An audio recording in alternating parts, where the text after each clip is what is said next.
Hello and welcome to Exploring Global Problems, a podcast where we talk to academics from Swansea University whose groundbreaking research is tackling global challenges, from health innovation to sustainable futures in the environment, from digital technologies to clean energy. My name is Sam Blaxland, and today I'm joined by Brian Garrod, Professor of Marketing in the School of Management. Brian's research helps to transform the lives of neurodivergent people and their families, with a particular focus on the family holiday as a development opportunity for neurodiverse children. Brian, welcome. Thank you very much. Good to see you. You've got quite a personal reason to explore this particular topic, haven't you? Yeah, my son is autistic.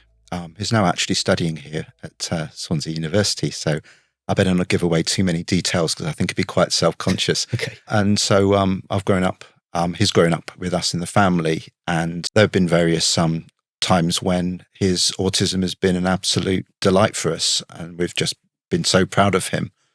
Other times when it's been quite a challenge for him and us, and particularly going on family holidays, it's been a bit of a struggle sometimes.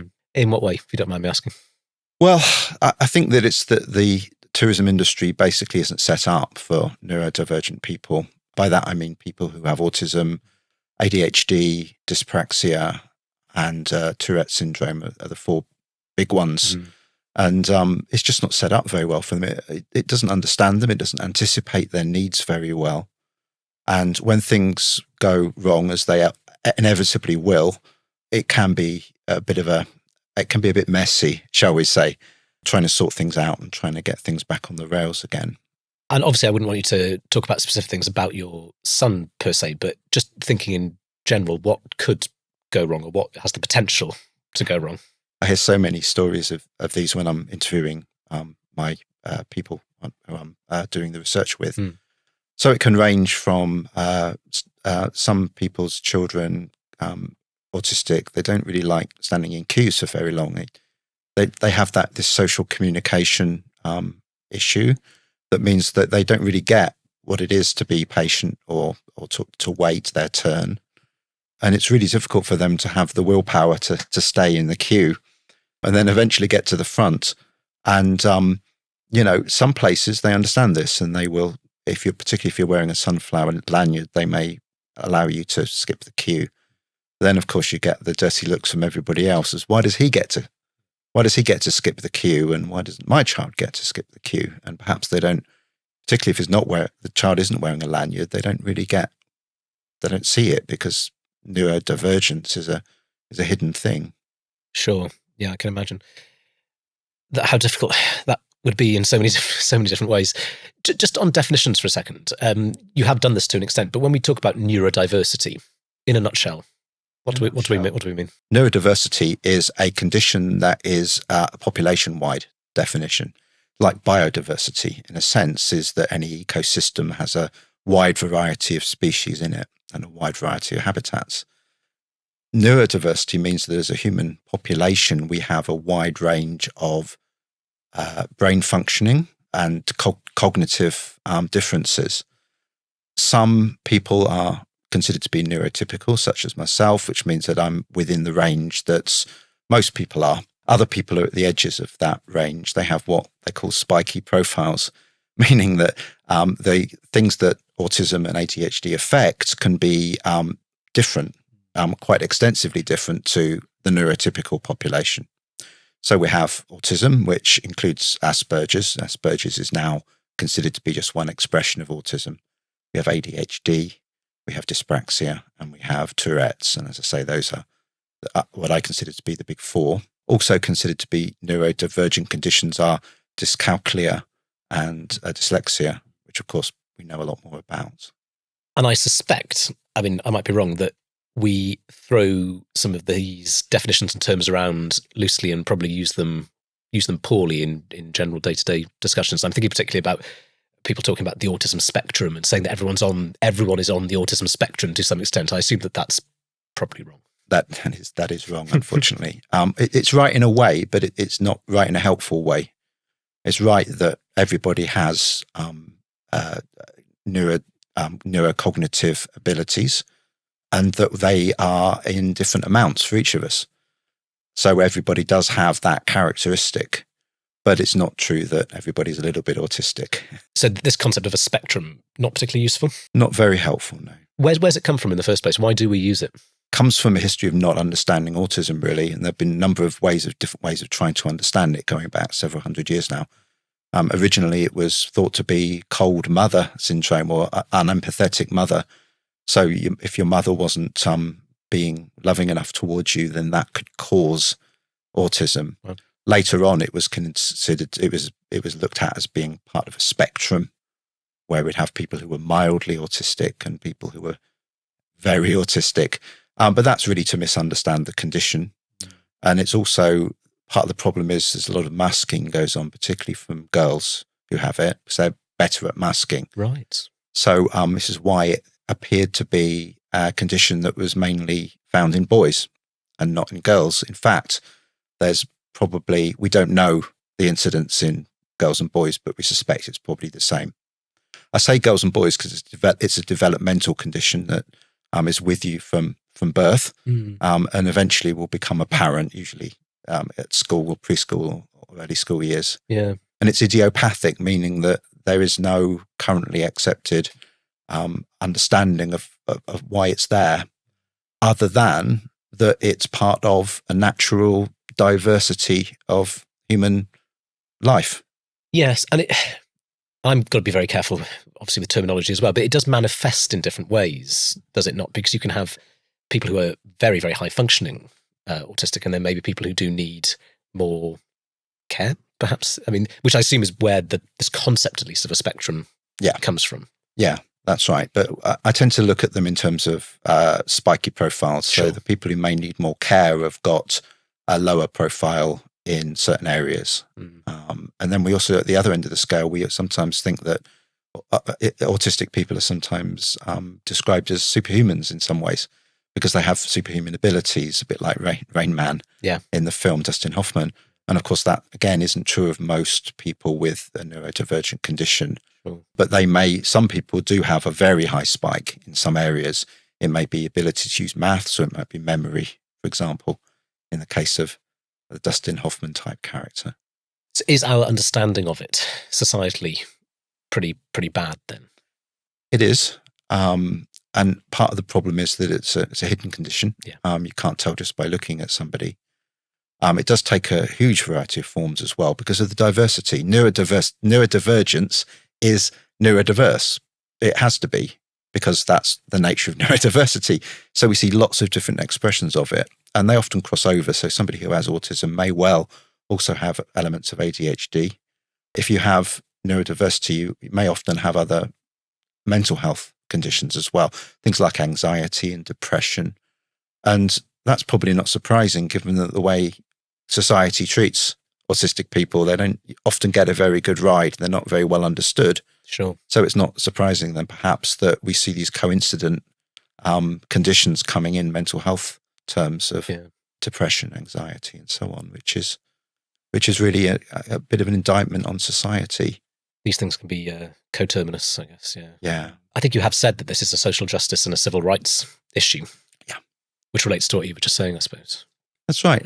First of all, in terms of taking holidays, people who are neurodivergent have a right to a holiday like everybody else. And why shouldn't they?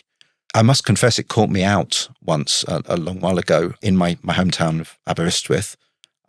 There's a house there that it's a halfway house for people who are got neurological, neurodiverse conditions. And I had a friend who was going on holiday with one of them because he was a carer.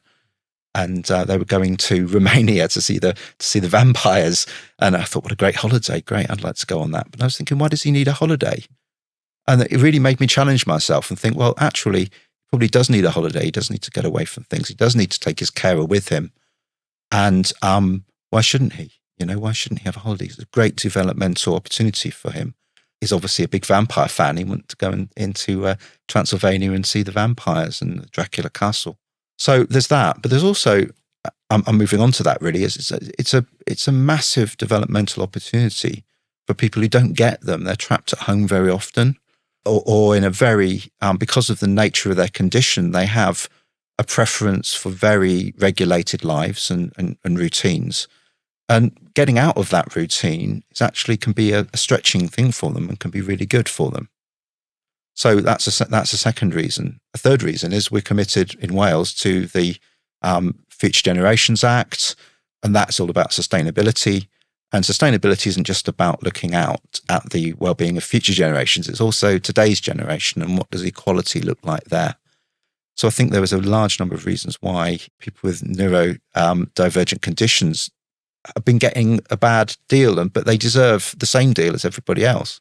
And one last thing on the general, I suppose, before we talk about your specific research, the numbers, because I think I read that about 15% of the population are in some sort of way neurodivergent. That's what we think. But also when you factor in potentially undiagnosed cases or unexplored cases, it may be more.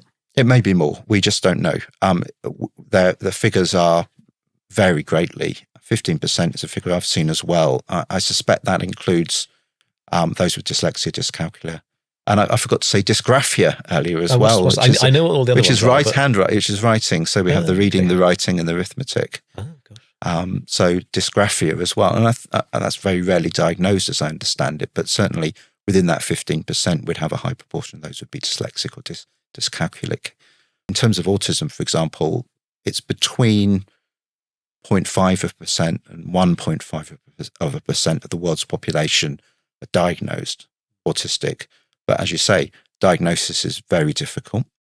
And many people don't want to be diagnosed because it then creates problems for them, creates a stigma, and so on.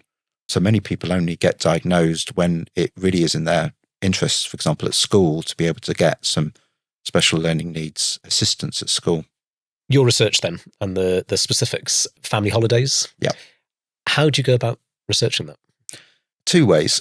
We do mixed method research. Mm-hmm. So one of the ways we've done is to use surveys to find out about the broad brush and get some numbers, because people like numbers. But that's not really enough. You can't really understand such a complicated phenomenon, that's the word I'm looking for, as neurodivergence without talking to people. So we spend quite a lot of time over Zoom very often talking to people. Usually mothers. Mothers are normally the ones who want to talk to us the most. I wonder sometimes if that's because they've got the biggest burden and they want to unburden on somebody. They just want to tell somebody about things because it helps them. I think it's also because society often puts the job of looking after autistic people and ADHD children and so on the mother. And they have a role of what we call emotional work within the family, or emotion work, to use the correct term, within the family. And it's often put on mothers. Yeah, the mums are the one getting a hard time in the airport or whatever if the child is invert commas, misbehaving. Yeah, that's right. And these interviews, sort of structured interviews or quite free-flowing? How do you conduct? We tend to make them very free-flowing because there's so much to talk about usually. And people really open up very often about their family life. And holiday is something people always want to talk about anyway. I mean, that's what holidays are for, isn't it? You go on holiday, you talk about them to other people, well, the great things you've done and the wonderful times you've had. But it's also there as a family holiday. It's a massive time for most families go away on holiday because they want to spend time together. They want to get out of that routine, go somewhere, spend time together, have some new experiences together, have some things to talk about and bond as a family and just spend time, quality time together. And that's something which families with a neurodivergent member or neurodiverse families, however you want to say it, they find many problems doing so. And I mentioned about queuing, but I could go on all day with some of the examples of some of the things they find really super difficult. Well, I think the queuing example was very interesting. So I think I'm neurotypical, but I really don't like queuing in airports either. So I can only imagine what people who find that more challenging think. But what other themes came out of the research? If I just roll back, because we were speaking mainly to autistic people with one or more autistic children in the family. And autism tends to have a number of elements of it. One is which is hypersensitivity to particular environmental stimuli. Another is sleep and inability to get to sleep and stay asleep. Another is emotional control, and another is social communication. So we can see all of those happening in the course of a holiday. So in terms of environmental stimulation, airports, they just got so many They've got noise, they've got congestion, they've got having to rush from one place to the next when the tannoy says you're now boarding. And then you might have to sit on the tarmac because, there are delays. And why is there this delay? I thought we were taking off. Airports are just an example of how we encounter these very busy alien places. You don't go to an airport usually unless you're traveling somewhere. So we don't experience them unless we're going on holiday. In fact, the people we spoke to, and this is sad, I think, in a way, is that most of them, they stay in Britain. It's just too hard taking their children away on a plane to go somewhere, or a ferry to go somewhere, because it just creates so many stimuli that the children will often melt down, which means they have an emotional crisis, or they spend time stimming, which means often things like rocking forward and back, or clicking their fingers, or walking on a set route, which tends to disturb other passengers. We can ask ourselves the question, why do other people have to be disturbed by these things? But it's an embarrassment often to the family. They feel as if they're disturbing other people. And of course, there are very many amazing things to do in this country, and holidaying at home can be quite a good thing. But like you say, if someone's particularly interested in going to Transylvania because they like vampires, then that's a shame. Yeah. What else came out of the research that is really fundamental? Accommodation very often isn't ready for people who are with a neurodivergent family member. They've done a lot of good work, and I'm not going to deny this. They've done a lot of good work in physical disabilities and providing ramps and lifts, providing reachable spaces and things like that. But when it comes to being a neurodivergent person, your needs are very different to that. For example, parents like locks on the outside of doors so that the child can't roam about the house at night, or even worse, leave the house. It's just they have those at home, but you don't get them in a hotel. I've heard stories of people arriving at B&B or a house let or whatever, I should say, and self-catering, because they almost always go self-catering because of food needs, which I can talk about as well. And having to spend an hour just making the place suitable for their child. It means like taking away ornaments and things like that, just because they would easily get broken, making it just safe and nice for their child. So that would be an example of, not necessarily people thinking about neurodivergent visitors. Another example would be a rather bittersweet story I've got, is somebody who looks up on the internet and they found that this self-catering house had a fantastic bedroom. It was a Dr. Seuss caravan mural going across the room, and their daughter loved Dr. Seuss. So they booked it and they went there, and when they'd arrived, they'd redecorated, and it was football.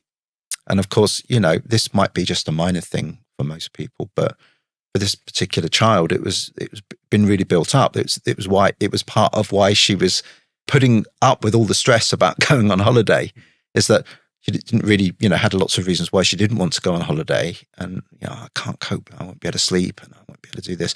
But it was, but you'll be sleeping in a Dr. Seuss bedroom. And suddenly it's football, which she had no interest in at all. So, warning people that, you've done the redecoration doesn't seem very important most of the time. But for this particular family, it was make or break. Yeah. I can see from the other side of things, from, say, the accommodation providers, the tourism industry in general, how there are probably a set of very easy things that could be done, or accommodations that could be made, or things that could be put in place if need be. But there are probably other things that are very challenging, aren't there, for the providers to provide. What can they do reasonably, realistically, on the other side of things to make the experience easier for neurodivergent children? I would say start with the easy things, but it's not necessarily the physical adaptations to the property that probably is most important. What's probably more important is the information side of things. Mm-hmm.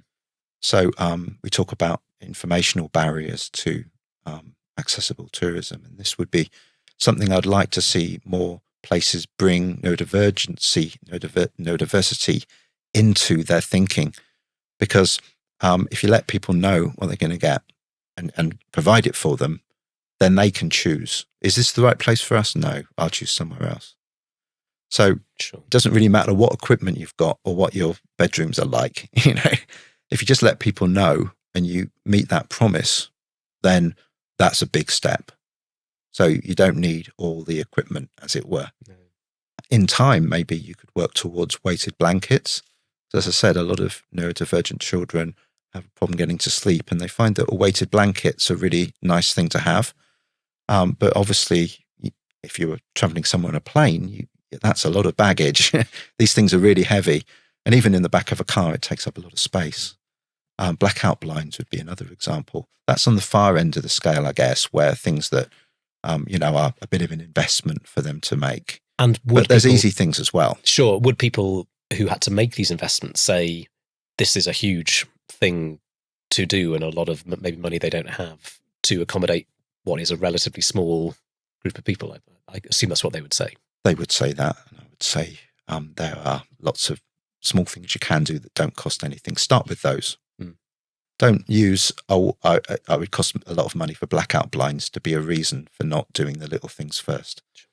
Get on with the little things, and then particularly you'll find that people will come back time and time again. You'll get loyal customers. This is something else we found in our research, is that people with neurodivergent children will often come back to the same place year on year because they know what they're going to get, and they build a relationship with you and they trust you. And I assume, in most cases, neurotypical people wouldn't mind a blackout blind either, would they? Probably might appreciate it too.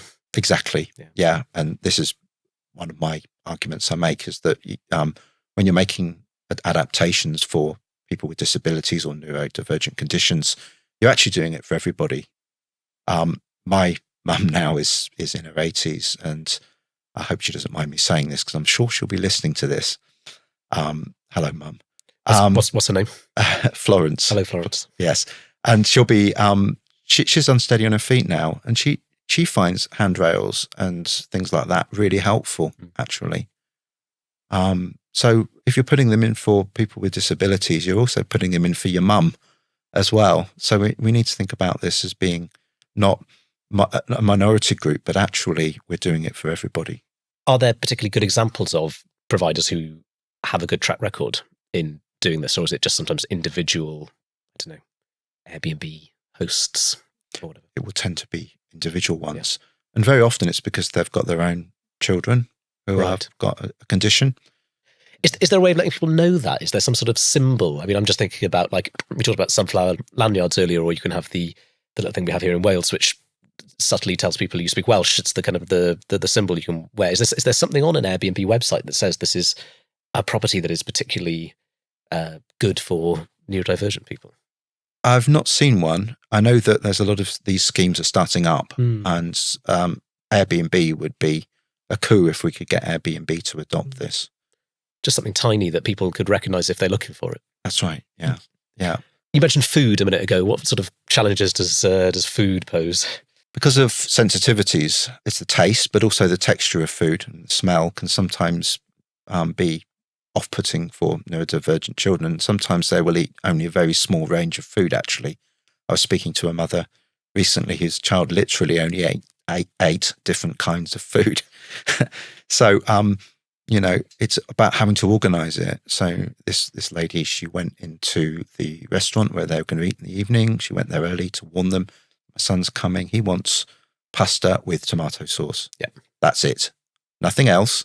Pasta with tomato sauce, please. And they said, oh, yeah, it's going to be no problem. Of course, when they arrived there, it wasn't available. They said, oh, we haven't got that. We can't do that for you. And of course, they looked down the menu and there's nothing else that they can eat, So then there's an issue.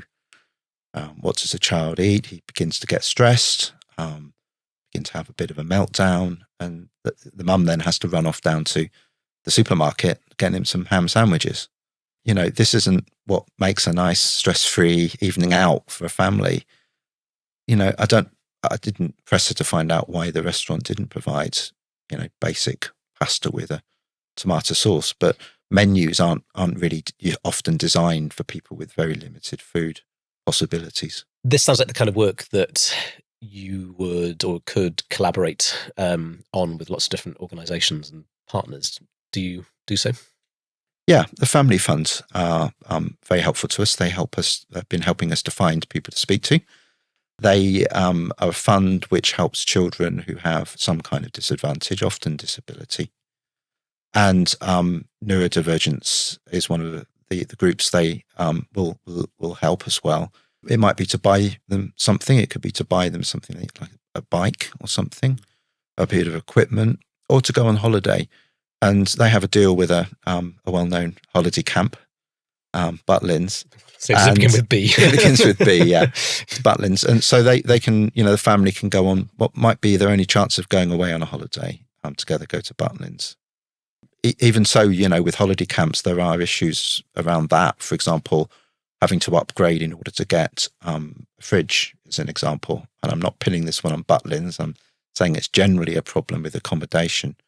You have to go up, you have to upgrade in order to get a better, higher quality villa in order to get a fridge, because you need the fridge for their medicines or to keep the food for them because they can't eat the other food. So you have to go buy in the food, keep that fresh. Or having to choose somewhere that I heard recently, I was speaking to a lady who they wanted a villa quite close into the centre. And they said you can have that. When they arrived, they said you've got to pay £30 to get allocated to a villa that's near the centre, or equally one that's out by the edge, so that because their child might be noisy and they don't want to disturb all the neighbours. So having to choose where your room is an additional bit of work for them to have to do all the time, but for the family to have to do all the time. And most of the time they can be accommodating at the accommodation, but sometimes it's for an extra cost, and it's already quite expensive to go away on holidays, especially in the school holidays. Is it frustrating sometimes getting people to, I was going to say, take this research seriously? I mean, most people take it seriously, I'm sure, but do you sometimes feel that you're having to clear hurdles to get people to really appreciate how important it is? I think the biggest hurdle is getting people to understand and appreciate what neurodiversity is and what neurodivergent conditions are. I think most people have heard about them, and we've seen a very selective version of them on TV. And it's only when you get to know neurodivergent people personally that you begin to really appreciate what it is. One of the things they say about neurodivergent people is once you've met one, you've met one. Because there's a massive diversity of them, and you can't take what's true of one who you met and got to understand and then apply it to another one. So it's hard work, actually, and I can understand why tourism providers or restaurateurs or whatever do find it quite difficult, because first of all, it's a difficult concept to really get around, and then secondly, it's a difficult one to apply. And they might think they've nailed it once, but then they've got to nail it again in a different way. Yeah. Well, I'm glad in that case we started with the terms and the definitions, because hopefully that put things in context. It's a very important topic, Brian, and I've really enjoyed chatting about it, so thank you. It's a pleasure. If you want to find out more about Brian's research, you can visit his staff profile page on Swansea University's website. To find out more about this podcast and Swansea University's research, visit swansea.ac.uk/research. That's all from us today. Thanks for listening, and thank you again to my guest, Professor Brian Garrod. If you've enjoyed this episode, please follow us. I'm Sam Blaxland, and that was Exploring Global Problems from Swansea University.